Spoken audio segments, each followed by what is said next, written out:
Hi dear student, myself Khan sir. Today we will try to solve some of the numerical which is asked in a NEET 2022. Okay, तो state of matter नाम का जो chapter है उस पर का ये न्यूमेरिकल है। न्यूमेरिकल कुछ इस तरह से देखिए, a 10 litre flask contain 64 gram of oxygen at 27 centigrade. Assume O2 is behaving ideally.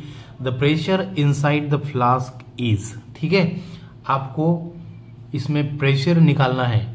ठीक है, फ्लास्क में जो गैस है O2 उसका जो प्रेशर है वो आपको फाइंड आउट करना है। ठीक है, इस प्रॉब्लम को सॉल्व करने के लिए हमारे पास एक फॉर्मूला है, और जैसे कि प्रेशर निकालना है तो हमारा आइडियल गैस इक्वेशन जो है that is PV equal to nRT। ठीक है, इसको हमको यूज करना है। ठीक है बच्चों, अब बेसिकली हमें यहां पर निकालना है P, तो ये फॉर्मूला क्या बनेगा, that is P is equals to nRT divided by V। Clear है, इस तरह से है। अब बेसिकली हमारे पास जो वैल्यू दी गई है वो वैल्यू हम अब क्या करेंगे, इसमें पुट करेंगे। ठीक है, P is equals to n जो हमें दिया है दैट इज जो ऑक्सीजन का जो मोल है वो कितने हैं, दैट इज 2। क्लियर है, so that will be 2 into जो R की वैल्यू है दैट इज 0.0831 इंटू जो T की वैल्यू है दैट इज 27 प्लस 273 और ये हो जाएंगे 300। क्लियर है केल्विन, तो ये हमारा 300। क्लियर है, डिवाइडेड बाय जो वॉल्यूम हमारा कितना है 10 लीटर। ठीक है बच्चों, अगर इसको हम सॉल्व करेंगे तो सॉल्व करने के बाद क्या हो जाएगा, दैट विल बी, ये कितना बनेगा, दैट इज 3 एका 2 एका 2। क्लियर है, उसके बाद इसको 3 दूनी 6। ठीक है, 8 दूनी 16 16। ठीक है, इस तरह से हो जाएगा, दैट इज क्लियर है, और इनटू 300 डिवाइडेड बाय 10। ये जीरो क्या होगा, कैंसिल हो जाएगा। क्लियर है, बाद में हमारे पास क्या बचेगा, that is 1.6 that is 62 into 13। Clear है, अब इसका जब आप कैलकुलेशन करोगे तो ये कैलकुलेशन करने के बाद ये कितना आएगा, जैसे कि आप कर सकते हैं इसका कैलकुलेशन। ठीक है, साइड में अगर हम इसका कैलकुलेशन करें तो दैट विल बी, इसको हमको क्या कंसीडर करना है, इस तरह से कंसीडर करना है, और इसको डिवाइडेड मल्टीप्लाई करना है 30 से, और फिर बाद में कैलकुलेशन आप करेंगे तो इसका कैलकुलेशन जो आएगा दैट विल बी इस तरह से आएगा। ठीक है, तो after calculation we will get this value. वो और वैल्यू कौन सी आएंगे आपकी, दैट इज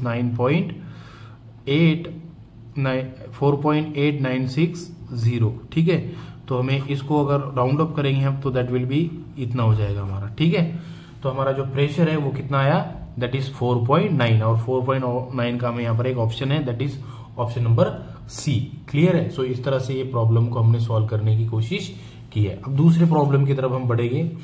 दूसरे प्रॉब्लम में क्या कहा गया है, देखिए हमें दूसरे प्रॉब्लम में कहा गया है volume occupied by 1.8 gram of water vapour at 34 centigrade and 1 bar pressure will B. क्या होगा वो हमें अब आपको वॉल्यूम बताना है, तो दैट फिर से हम क्या करेंगे, हमारा तो ये जो लास्ट का प्रॉब्लम है उसको हम अब सॉल्व करने की कोशिश करेंगे। ये भी हमारा सॉलिड स्टेट ऑफ मैटर मतलब गैसेस मॉलिक्यूल पर दिया हुआ है क्वेश्चन है, और ये क्वेश्चन क्या कहता है कि the volume occupy by 1.8 gram of water vapour at 34 Celsius of the temperature and 1 bar of pressure will be. तो बेसिकली इसमें वॉल्यूम आपको पूछा है 1.8 ग्राम ऑफ वाटर का। ठीक है, और प्रेशर कितना बताया गया है 1 बार। ठीक है, तो इसको सॉल्व करने के लिए फिर से हम जो हमारा PV इक्वल टू nRT नाम का जो आइडियल गैस है इक्वेशन है उसको यूज करेंगे। अब हमें यहां पर क्या पूछा है, वॉल्यूम पूछा है तो फॉर्मूला क्या बनेगा अपना, V is equals to nRT बटे P। क्लियर है। अब हमारे पास जो वैल्यू दी गई है वो वैल्यू क्या करेंगे बच्चों, पुट करेंगे बेसिकली इस तरह से। अब जो हमारे n की वैल्यू है दैट इज कितनी है, दैट इज जो ग्राम दिया है हमें, दैट इज कितना दिया है 1.8 डिवाइडेड बाय इसका वाटर का मोलर मास। क्लियर है।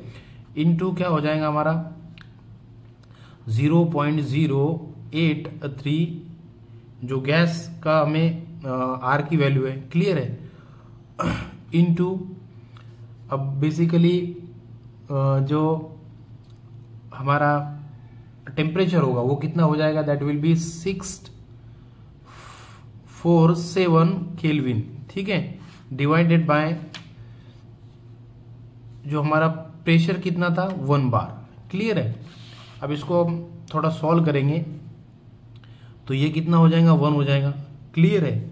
सो 0.1 इंटू 0.0831 इंटू 647 केल्विन। क्लियर है।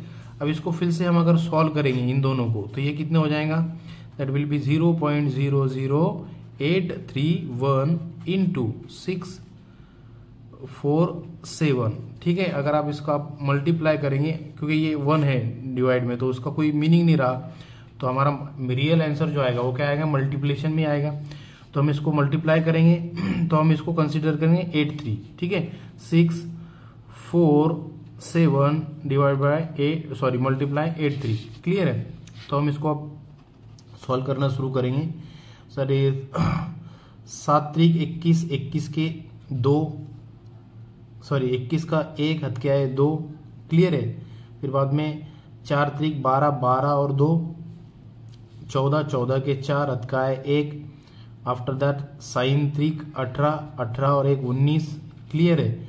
अब ये दशक में है तो यहाँ पर एक 0 फिर से, तो 7 7 56, 56 के 6 हद क्या है 5, 8 चौक 32, 32 और 5 32 और 5 37, 37 के 7 हद क्या है 3, 8 सकम 48, 48 और 3 51, 51।